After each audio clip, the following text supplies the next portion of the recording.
I'm on my way, 10. I'm taking the stairs to avoid the elevator traffic. We don't have a lot of time, but you need to get as much done as possible. If we have to sacrifice something, let's make it worth it, alright? Now get to work. There's a common misconception that the Civil Rights Movement started in the 1950s and 60s. Truth be told, the Civil Rights Movement started right after the end of Reconstruction, all the way back in the 1870s and 80s. African Americans were not passive victims during the Jim Crow era. Immediately after the corrupt bargain, they were seeking full citizenship. They wanted equal rights. They're going to be denied these equal rights, and there are going to be different tactics used against them, chief among them lynching. And leaders of the movement are going to have different strategies, just like we're going to see in the 1950s and 60s. Martin Luther King Jr. and Malcolm X have radically different strategies. What's very important is when you look at these different leaders like Booker T. Washington and W.E.B. Du Bois, remember your ACAPs. Who's the author? Who's what's the context? Who's the audience? What's the purpose of the different speeches? We're going to start with Booker T. Washington, who was born in the South, and he was born as a slave. And after liberation, he worked hard, earned his education, and he went on to start the Tuskegee Institute and focused on education for black social advancement. The idea being better vocational training would lead to more opportunities, better economic opportunities. Eventually, they'd be let in. African Americans would be let into the Equal Rights Club. He founded the Tuskegee Institute. They performed many experiments like this one, trying to figure out how to be better farmers. They learned chemistry and such, again, to apply to real-world vocation. These are women learning how to sew and weave for the textile industries. And here they're learning history. The Tuskegee Institute was a vocational institute. They were trying to teach African Americans how to be better farmers, how to be better practical employees. George Washington Carver was an example of the faculty there who was trying to figure out a better way to improve crops, to better use crops. And his sole goal was to help those sharecroppers that were stuck in those very poor situations. If you can figure out a better way to work with a crop, to have a new type of crop emerge or a better way to use it, then you might be able to escape poverty a little bit more quickly. Washington is interesting because he is often criticized as not wanting equality, but he did. He wanted full equality just like the others. The way that he wanted to achieve it was through vocational education. He called for Southern businessmen to open up more mills so that African Americans could work at those mills. And he believed that freedmen would eventually prove their value and be allowed to have equal citizenship with the white population. His message, though, came across fairly poorly. It was delivered in what's referred to as the Atlanta Compromise speech. And in this, Washington argued that if the freedmen had better jobs, that would ease their sharecropping poverty. And eventually the freedmen would prove they were responsible and they were good law-abiding citizens, and they would be able to earn full citizenship rights. To many in the public, though, this sounded like he was willing to compromise and accept second-class citizenship in exchange for jobs. He was much more forceful behind the scenes, but again, we need to understand ACAPs. Why would it sound like Washington was allowing the white supremacists to have a victory and in exchange getting jobs? Well, he wanted full equality, but what happens to a black man in the South that speaks too forcefully? Well, this happens to them, right? He was afraid about being lynching, and other people in the South were accepting of that. He was from the South. He knew that a third of African Americans were lynched, and other Southern African Americans knew this as well, and they were much more accepting of Washington's message. In the North, they're not as accepting of this, and we're going to see that this becomes later. People look back on this and see Washington as sort of the weak, wishy-washy one, and W.B. Du Bois is going to be the more forceful person. Look, so here's the deal. I think we have less time than I thought. I jammed the elevator.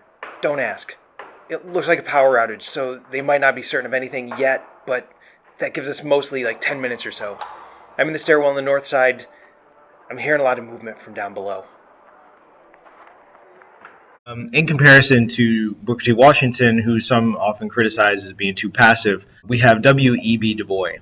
Du Bois is the other end of the spectrum. He was much more forceful and he demanded equality now, whereas Washington was more willing to wait and prove the worthiness of African American culture. It really comes down to their backgrounds. Du Bois was born free in the North. He attended prestigious schools on scholarships. He even earned a doctorate, a PhD from Harvard. Du Bois opposed Washington's emphasis on vocational training, believing that not every African American had to be a good farmer or a good employee, that African Americans should have the same access to education as the white population. They should get the education that best fit their talents. Not just vocational training, but if they want to study Greek, or if they want to study law, or if they want to go into philosophy, that's what they should do. He calls this the talented 10th philosophy, that the top 10% of African American intellectuals should go and be intellectuals, become highly educated, become leaders of the community. And that provides two different services. One, they become a model for future African Americans, proves that they can be just as educated as the white population. And also, those African Americans are going to move back typically into the community where they left and then become doctors and lawyers and important intellectuals for the community. What Du Bois wanted was to have full and immediate social political rights. He opposed what he called Washington's accommodationism. He's often going to be labeled as militant, which in this context does not mean carrying around an AK-47 or anything. It means that he's aggressive, that he's going to be forceful in his demands. He founds an organization called the NAACP, the National Association for the Advancement of Colored People. He even edited the newsletter called The Crisis, which published the NAACP messages. And he had largely mixed results. He did energize his readers. He was able to speak to this growing African American middle class, which was emerging up in the North. It's still tiny, but it was very forceful. He's not going to be very accepted in the white community. In fact, Booker T. Washington is much more accepted in the white community, and if you think about what is being asked of the white community, you'll understand why. Washington essentially said, nothing has to change. You just let us work really hard. We'll follow the laws, we'll follow the rules, and someday, eventually, you'll be able to let us have citizenship, please. Du Bois was demanding rights, telling the white community that things had to change. And people don't necessarily like change. Segregation is still going to be the rule, even in spite of Washington's efforts. It's de facto segregation in the North, which means there's no laws for it, but it still happens. And de jure segregation in the South, which means Jim Crow laws were the rule in the South. In the long run, though, the legacy is very important. The NAACP is going to be the people that push for the civil rights legislation that we all know from the 1950s and 60s. Brown versus the Board of Education in 54, the various civil rights efforts throughout the 1960s. So in the long run, Washington is very influential in the civil rights movement. Hey, just checking in. I have the North Stairs booby-trapped. Nothing to maim or kill, but it's not going to feel good for him. I'm going over to work on the south side now. You got like 5 minutes. The final of the three civil rights leaders in the post-Reconstruction era is Ida B. Wells Burnett. Sometimes she's just called Ida B. Wells or Ida B. Again, if you think about the ACAPs of this, the author, context, audience, and purpose, Ida was born as a slave in Mississippi. She was only a slave for a few years. So essentially she grew up as a freed person. But she grew up on the same plantation that her parents had been slaves. She was educated in a freedmen's school. She ended up becoming a teacher, and then she became a newspaper writer. She was subjected to Jim Crow from her first moments. There is no one special case of Jim Crow in the South. It was a constant, persistent, grinding situation. There is one particular case that stands out for Ida B. Wells, and that is, at one point she was forced onto a coloreds-only car, and initially she sued the railroad car company. She won. The railroad appealed their case to the next level, and the railroad company won the appeal, which means that the segregation was upheld by the upper court, probably on a separate but equal defense, right? Because this is around the same time as Plessy versus Ferguson. So she's going to be influenced by all of this, both Jim Crow in the South, what she sees around her all the time. Initially, she was trying to change the black community, and then some of her friends started to have issues and started to be lynched, and she herself was criticized. And she realized that this was a problem with white supremacy, that it didn't matter how good the African Americans were, it didn't matter even if they had done anything, there was going to be an excuse made to put them back in their place. She's going to become an anti-lynching crusader, and she realized that lynching was not anything to do with justice. Lynching is a euphemism for group murder. This is from 1833. This is not Ida B. Wells' friends. This is the lynching of Henry Smith, very public lynching at the time. You can see here this was an event, and he was accused of murdering little Myrtle Vance, but he's going to be lynched mainly because he was a black man. There was no trial. There's no rule of law. There was no justice involved here, no evidence being discussed. He's going to be burned alive in front of this crowd, a crowd that demanded justice, believing that they were right, even though they had not proved any sort of case. This is vigilantism, and this is a travesty of democracy. The point here is that white supremacists were not seeking justice. They were not seeking rule of law. What they were seeking was intimidation of African Americans. That if you publicly burn a few different African Americans, then other African Americans like Booker T. Washington are going to temper their enthusiasm for equality because they know that they might be next. All right, that's taken care of. I'm passing your door now. I'll be back in 2 minutes. I need to buy us a bit more time in the south stairs.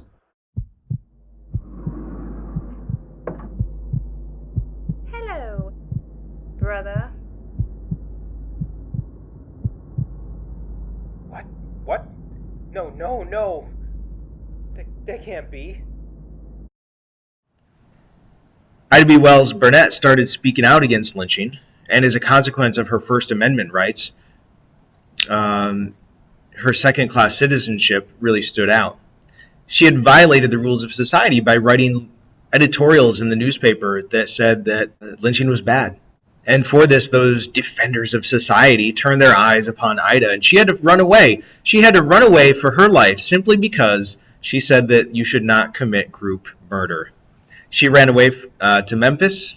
Eventually, she's going to work her way into Chicago, where she's going to work with Jane Addams. She criticized Booker T. Washington and his accommodationism, and she's going to help found the NAACP along with W.B. Du Bois. She left the NAACP because it wasn't aggressive enough. She's going to work with Jane Addams in Chicago, trying to prevent segregation in Chicago public schools, and she's going to go on to further support women's suffrage rights. That can't be right, Ten. The woman from the lobby, she had a gun and a badge. It can't be. Yeah, you're right. We have to go. Look, Gamma packed you a present. That sweatshirt you're wearing's got a built-in wingsuit. You pull the strings around your hoodie. It's going to pop out those wings. We're going to break the window. We jump. You pull. There's a boat waiting for us out in the inlet. We got to get there. Let's go.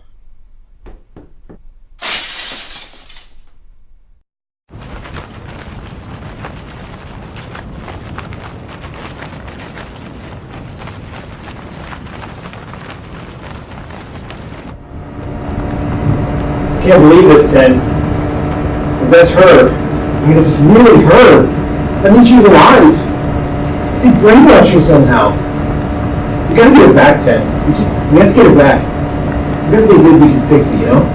We know we can. We know we can.